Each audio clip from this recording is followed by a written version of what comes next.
Ayun, so good evening sa inyo guys. Ngayon po ay July 14, 2021. So, nag-bounce ng konti yung ating index.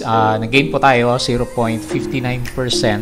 Pero hindi pa rin ganun kaganda yung ibang stocks natin. So, marami pa rin tayong nakita na nagtalbugan yung iba, pero mas marami yung nakita natin na bumagsak naman sa kanya. So anyway, good thing, nag-bounce pa rin tayo kahit konti kasi medyo malakas po yung drop naman natin sa kanya kahapon. So nag-close yung index natin 6,835.41. And then makita mo, in-adjust ko na yung support natin, binaba ko na siya sa 6,700 level, and then yung resistance is nasa 7,000 level kasi nga naghahanap pa rin po ng support yung ating index naman. So meron tayong negative 100 million na net foreign selling sa kanya. So medyo negative pa rin yung outlook ng ating market as of this time naman. Salamat dun sa review ni Fitch Ratings. Grabe kasing pagka-negative yung sentiment na tinanggap naman ng ating market naman sa kanya. Okay? So ito po yung mga trending stocks natin sa kanya. Si PHA. So suddenly nabuhay yung price action. So nag-gain siya ng more than 7%. GMA 7. So siya naman yung bumabagsak ngayon. And then nagpa-profit taking yung mga kasama natin. Si CLI natin. So mukhang pumasok na po yung ating stock dividends. Nag-adjust na po yung kanyang price action. So nag-drop na siya. So baka gusto magbenta ng iba. Kaya naman biglang nagkaroon ng correction. And then si LTG, so sobrang lakas ng correction ni LTG natin ha. So dahil ba kay Rappi Tool po 'yan. Si ACN po natin. So nag-correct din siya, Surtech, mababa pa rin sa SRO price yung galawan niya. Ito si Ever, gainer of the day. And then pag-usapan po natin yung ating PSCI index naman. Okay, sa mga bago po dito sa ating trading channel, so pakibasa po na maigi yung ating disclaimer sa kanya. So yung ginagawa po natin dito is personal study lang po. At sabi ko nga sa inyo, ikaw po yung magdi-decide kung magbabuy, magsisell or mag-hold ka po ng mga stocks kasi nga meron pong risk na involved po dito sa kanya. So sabi natin, aralin mo kung ano yung stocks na binibili mo, meron ba siyang fundamentals, especially during this time, majority po ng stocks natin is nagko-correct nga po siya. So, ang daming bumabagsak na blue chips. Merong nag-recover pero hindi ganun kalakas. Tingnan natin mamaya yung ating balance kung gaano karami sa mga blue chips as compared dun sa mga umakyat at saka yung mga bumagsak naman sa kanila. Okay? So, as usual guys, kung bako lang dito sa ating trading channel. So, sabi ko nga guys, huwag mong kalimutan mag-subscribe dito sa ating Palabi Trader na YouTube channel. And then, click mo yung join button. So, bukas naman to lagi para sa mga gustong mag-aral sa market kasama natin. Sabi ko sa inyo, message nyo ako pag nag-join ka po dito sa ating YouTube channel naman. Or, sabi ko nga sa inyo din, pwede naman mag-aral ka lang dito sa mga blog posts natin. So, meron tayong daily review dito po sa ating stock market naman sa kanya. So, meron din tayong mga company reviews. So, yung pinaka-latest natin guys, yung ating PhilInvest Land REIT. So, sabi natin, mukhang maganda yung prospect niya kasi ang daming news with regards po sa mga business process outsourcing at saka si DDMPR natin. So, tingnan natin.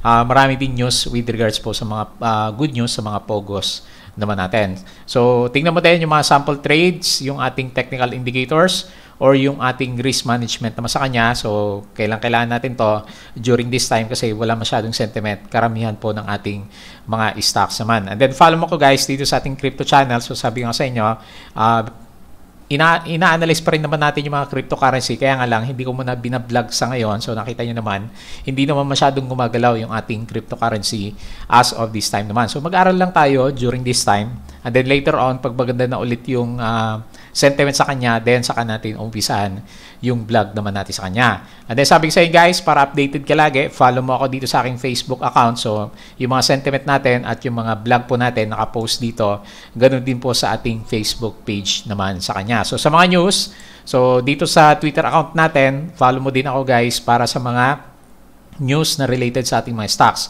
So with regards sa COVID cases natin, so second day na 3,000 na yung data natin sa kanya. So hindi pa rin kaya nakapag-submit yung ating mga COVID centers naman sa kanya. So kasi sabi doon sa unang news kahapon, around 7 laboratories hindi nakapag-submit. So baka naman hindi pa rin natuloy hanggang sa ngayon, kaya medyo mababa naman siya. So anyway, in the coming few days, makikita naman natin kung mag-subside talaga kung ano yung true data. Pero pinapakita lang dito is pababa po yung ating COVID cases naman sa kanya. So, pasada mo na lang yung ibang items or news na nilagay natin dito, na-retweet natin sa kanya. Double Dragon, new 52 weeks low. So, hindi yata maganda yung plano niyang industrial REITs. And then, ito, the Philippines has so far received 13 million Sinovac doses, both donated and government procured naman. So, meron yatang dumating na 1 million na binili po yung ating government dito kay Sinovac. Converge ICT, new all-time high na naman siya. BMC, meron siyang news. Ito yung sinasabi ko kanina. Pogos are coming back. So, DDMPR, maapektuhan kaya yung paggalaw niya, hopefully. CNPF, all-time high kanina. And then the rest, balikan mo na lang po para makita mo po yung ibang news natin sa ating mga stocks.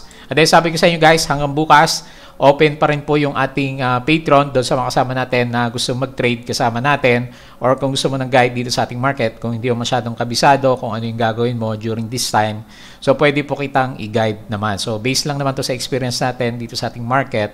So marami po tayong kasama dito sa ating group.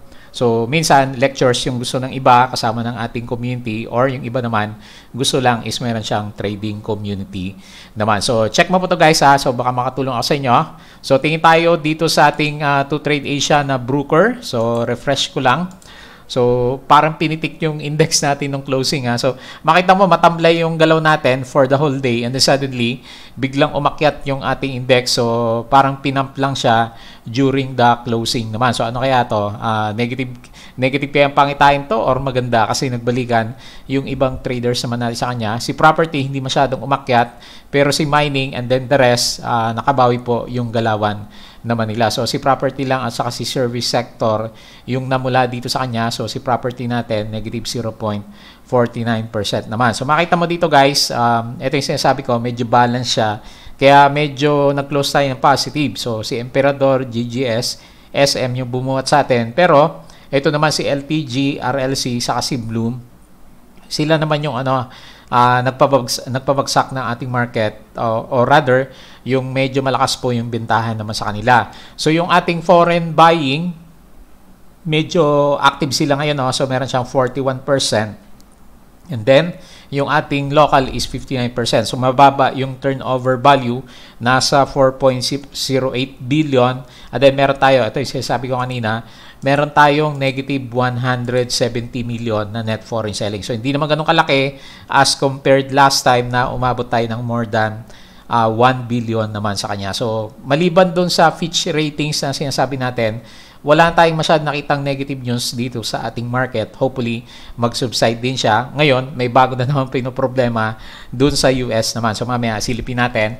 Tingin muna tayo dito sa ating charting sa kanya. So, makita mo, binaba ko na nga po yung support natin. Dati kasi, nilalagay ko siya 6,800 pero, di ba, na-break niya. At ngayon, tumatalbog-talbog tayo dito sa 6,700 level. So, pwedeng dyan or mas mababa, 6,760. Pero parang ito, yung current support level natin dito sa around 6,770 level naman. So, nag-bounce tayo ng konti.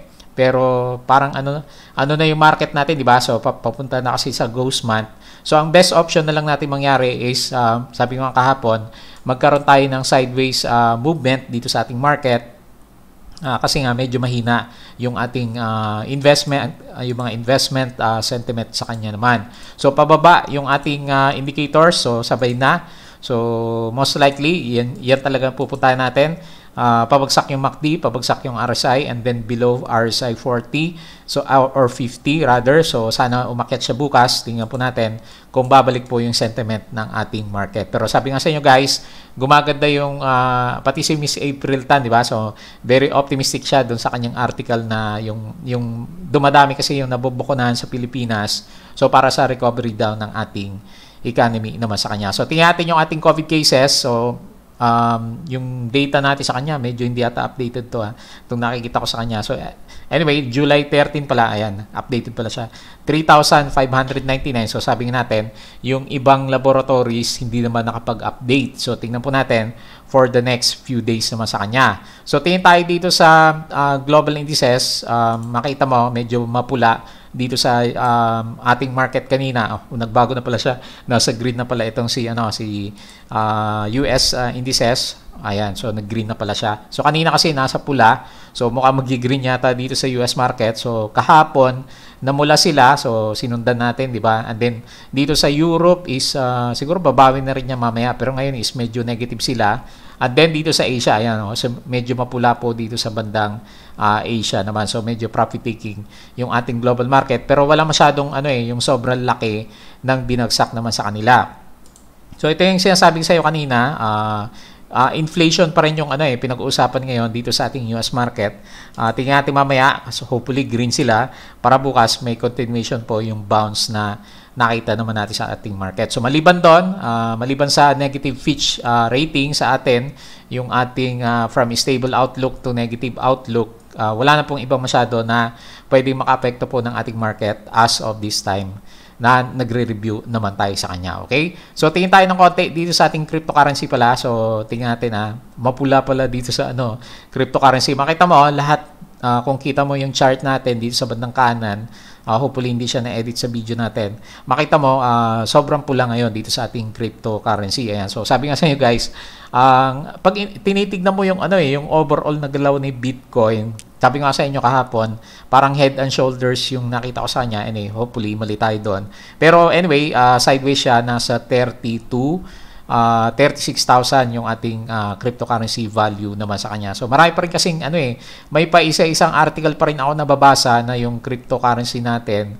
So yung sa India yata yung latest ko nabasa na nagwa-warning doon sa paggamit ng mga cryptocurrency naman. Okay, so medyo hindi maganda yung sentiment dito sa ating mga cryptocurrency naman. So refresh ko lang ulit and then balik tayo dito sa ating chart para sa ating mga trending stocks. So pag-usapan natin si PHA po natin. So siguro alam niyo na yung catalyst, yung ating Elon Musk ng ating Twitter sa Pilipinas, si Mr. Marvin de la Cruz. So mukhang nag-work yung ating Twitter sa kanya. Kasi nakita mo, nagkaroon siya ng upsurge. So multiple yung breakouts na ginawa niya. Nag-breakout siya dito. And then nag-breakout din tayo sa ating mga moving average naman sa kanya. So parang maganda yung pinapakita niya. Parang sabi niya is mukhang possible meron pa siyang uptick, hopefully, para sa mga kasama natin na nakahuli sa kanya kanina. So medyo malaki yung volume. Kaya meron, tingin ko is merong tendency na kahit pa paano is meron siyang bullish continuation naman bukas. If not, nakadepende sa sentiment ng market natin. Kung medyo good vibes si market, magandang pangitain yon para magtuloy po yung ating chart movement naman sa kanya. So yan yung ating pinaka-support. Immediate resistance po natin is dito sa 1.77 naman or siguro mga 1.8 yung pinaka-whole number dito sa ating mga resistance levels naman sa kanya. So tingin tayo sa kanyang performance. Meron news pala sa kanya, mamaya tingnan natin. So may article sa kanya So nag-gain po siya 7.5%, net foreign is 408,000. So meron nagtutulak ng foreigner sa kanya. Si Call at saka si Citysec yung ating main buyer, and then si Call at saka si Abacus naman yung ating pinaka-main seller naman sa kanya. So ito yung article na nakita natin sa kanya. Merong commentary si Philstar natin, galing kay Mercado Barkada naman natin. So ang sabi dito, Marvin SquidPay founder hypes up July 15 launch naman. Ayan. So hype daw sabi ng ating Philstar. So Marvin de la Cruz, the founder and owner of SquidPay and the headline investor as part of the SquidPay shareholders group that has contractually agreed to use PHA as a backdoor listing vehicle naman. So anyway, alam natin to last time. At ngayon, ang actually, yung nakabuhay nga sa kanya is yung bagong version ng kanilang app, and then parang may approval sa Bangko Sentral ng Pilipinas naman. So tingnan natin in the coming few days kung meron siyang disclosure, kasi wala naman ako masyadong nakita sa kanya. Hopefully makatulong pa rin sa sentiment niya para kahit papano mag-try siya na i-break yung ating 1.77 resistance level naman sa kanya dito sa ating charting naman. Okay, so congrats dun sa mga holders. Medyo nakahinga na maluwag kasi pa-breakdown na siya So parang fill the gap na naman siya kanina or kahapon, based dun sa mga red candles na galawan naman niya. Medyo delayed yung reaction niya dun sa news, and then halos ngayon lang nagkaroon ng reaction itong si PHA, and then mukhang maganda yung volume na pinapakita ng galaw ng ating candles naman sa kanya. Okay, so next natin, so medyo nang hina si GMA 7. So after pumasok ni Mr. Johnny Manahan, mataas ba talent fee kaya biglang nag-profit taking sa kanya. So nagko-correct po itong si GMA. medyo malakas yung correction niya kasi continuous na bumabagsak yung RSI. Ganun din po yung ating MACD formation naman sa kanya. So grabe din, no? Diretso yung pagbagsak niya. Galawang ano to, green at saka LTG yung pinapakita niya. Anyway, hopefully currently nasa support naman siya. Sana hindi niya mabasag yung 12.5. Ito na yung pinaka-bounce area niya. Medyo malaki din kasi yung binagsak niya. Galing doon sa pinakamataas niya is nagbagsak na siya ng more than 12.4% naman. So parang ano pa yung pinapakita ng volume natin sa kanya, selling pa rin siya kasi lumalaki yung volume and then yung candle natin is red naman sa kanya. So anyway, understandable naman yan. Yung mga nakita natin na siguro galawan na ganito, profit taking na talaga sa kanya kasi medyo hindi nga maganda yung ating trading environment naman sa kanya. So hindi nakatulong yung pagpasok ng Mr. Johnny Manahan. So mukhang si Bea lang, hanggang kay Bea yung sentiment natin sa kanya. So si GMA7 is nag-loss siya, negative 4.59%. So medyo malaki din. Sicol at FMS yung main buyer, and then Sicol at saka si First Metrosec naman yung ating pinaka main seller naman sa kanya. So anyway, kung sakali lang mag-bounce, in-expect ko dito sa 12.5. And then immediate resistance natin is 13.6.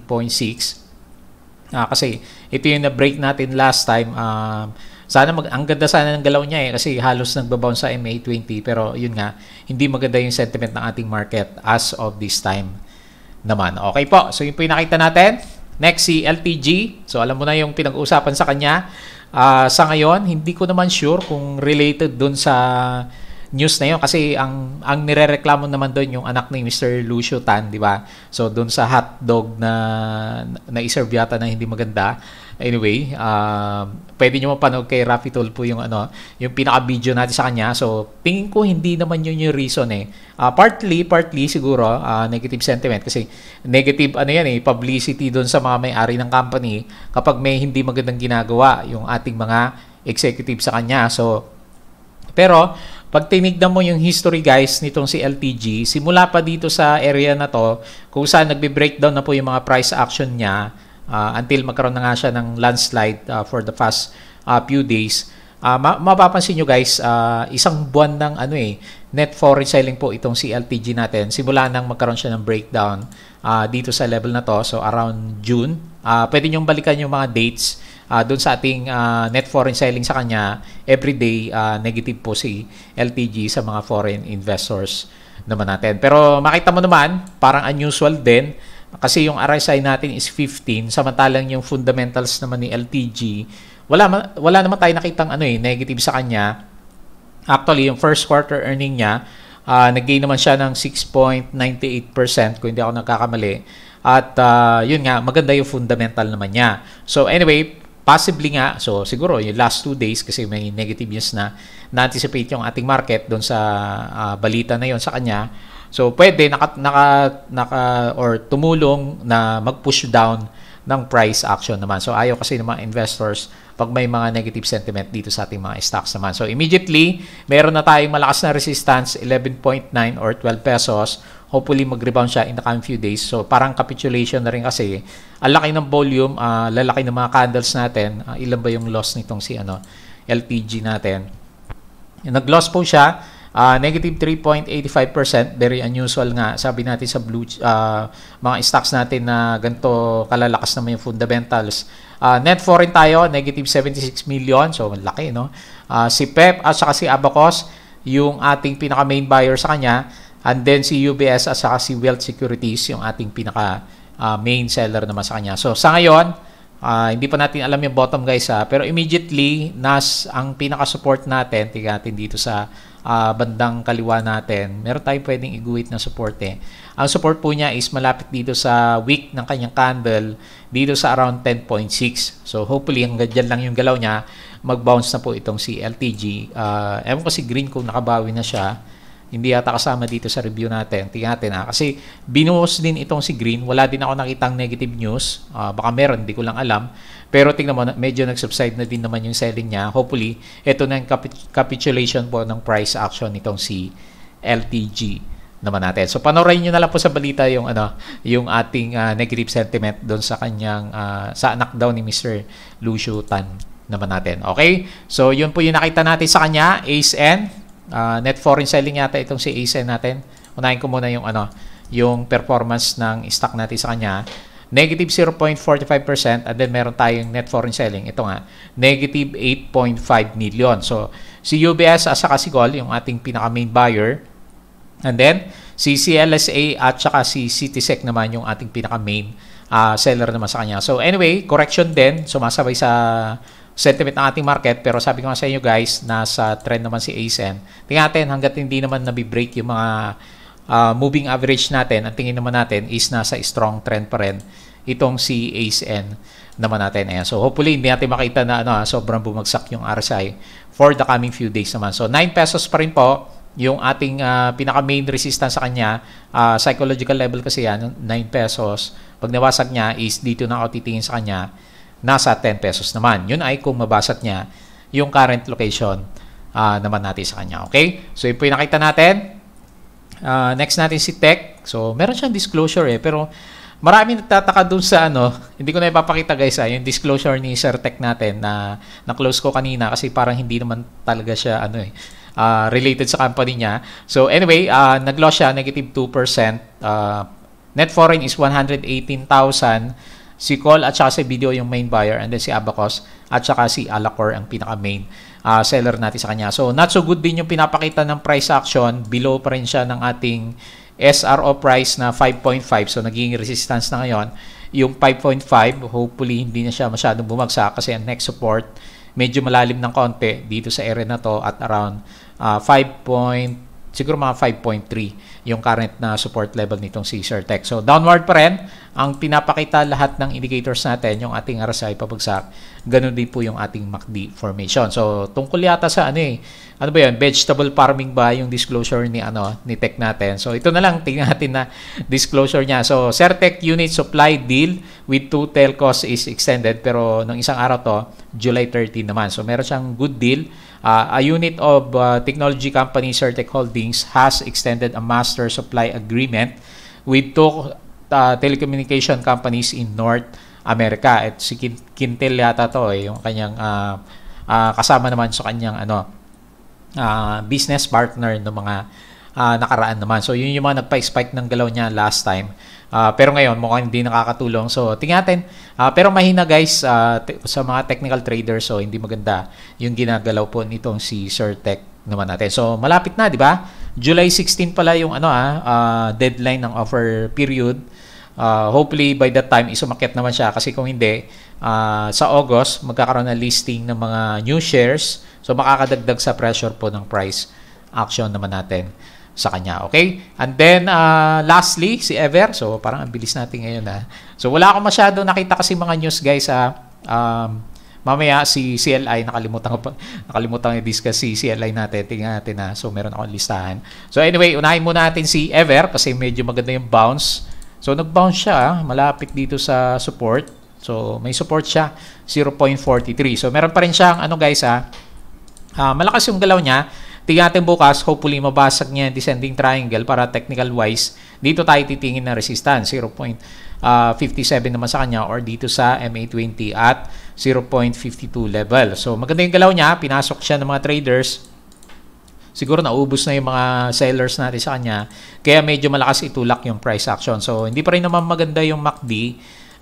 Konti pa lang yung sign na gusto niya mag-recover. Pero anyway, maganda kasi yung galawan nitong si Ever naman natin. So, tingnan natin ayan, laki Positive 12.05% net foreign, 500,000 yung ating net foreign. Si Call at saka si SB Equities, yung main buyer, and then si Mount MT Peak at saka si Call, yung ating pinaka-main seller naman sa kanya. So, wala din ako nakita news. So, most likely, nag-bounce siya.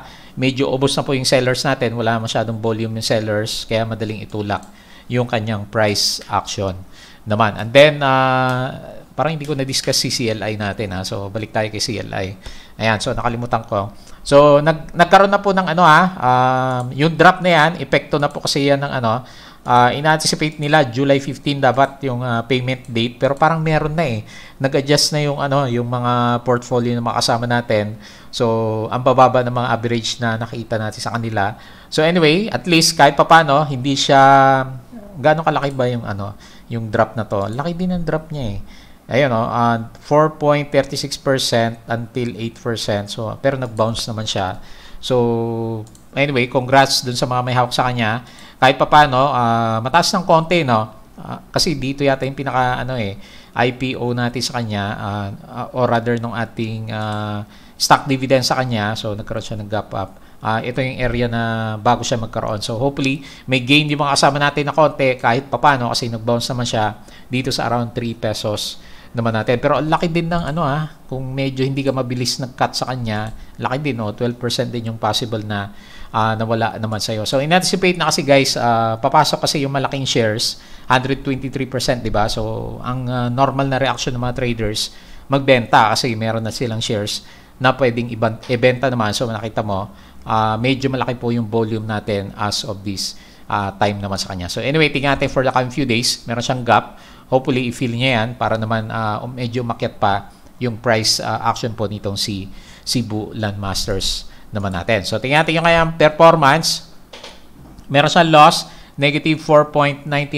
So, 647,000 yung ating seller and then si Call at saka si FMS, yung ating pinaka-main buyer at saka si Call at saka si Abacus, yung ating pinaka-main seller naman sa kanya. Ayan. So, anyway, technical-wise, so hanap muna ng support itong si Cebu Landmasters naman natin. Okay? So, hopefully, bukas, maging maganda na yung sentiment ng ating market. Kasi Fitch Ratings naman yung nag-downgrade sa atin. Meron palang good news dito. So, may kumukontra pala kay Fitch Ratings. Nakalimutan ko sabihin, guys. Sabi dito kay ABS-CBN, analyst downplays Fitch outlook, says Philippine economy may grow up to 6% this year. So, merong kumukontra dun sa ating Fitch rating. So, medyo bullish si First Metro Investment Corporation and the University of Asia and Pacific said there were many things to be optimistic about the economy naman. So, the Philippine economy could grow 5 to 6% this year, driven by its strong fundamentals background, COVID-19, rollout, election spending. So, malapit na. Sino ba? Ang medyo mataas daw sa ratings, guys, is sabi ng Asia pool natin is Pulse Asia, tama ba? Is Duterte admin naman. Ayan. So, tingnan natin. Anyway, marami tayong reasons nga. Tama nga naman, maraming reasons para maging optimistic sa Philippine economy. Nagbubukas na yung economy, di ba? COVID cases, bumabagsak. So, yung mga perception lang ng international market, yung nagdadampan po ng ating mga stocks naman. So, nakita mo din naman yung article ni Miss April Tan. So, di ba sabi niya, marami siyang reasons para maging bullish sa ating stocks, sa ating market, sa mga businesses, especially yung ating rollout ng vaccine is tuloy-tuloy pa rin naman. So, nagbalikan na kasi, di ba, meron na tayong mga supply na nare-receive naman as of this time naman. So, nagkaroon ka na ba ng first dose of injection? So, meron na po akong first dose. So, at the end of July is inantay ko yung aking second dose naman. So, Sinovac yung nakuha natin na vaccines naman dito sa Malaysia naman natin. Okay, so yun lang po yung ating review. So, as usual, bago tayo mag-close, guys, please don't forget to subscribe dito po sa ating Palawi Trader. Check mo yung join button natin sa kanya. Dito sa ating cryptocurrency, follow mo lang ako. Yung ating Facebook account, Facebook page, yung ating Twitter account, guys, and then yung Patreon is bukas. Hanggang bukas na lang po, after noon, sa gabi siguro, i-close ko na siya para makapag-focus naman ako doon sa mga kasama natin. And then, next month na po ulit, August 2, yung ating next na opening po dito sa ating Patreon naman. Okay po, so yun lang. Maraming salamat sa inyong panonood at pakikinig. Kita po ulit tayo bukas.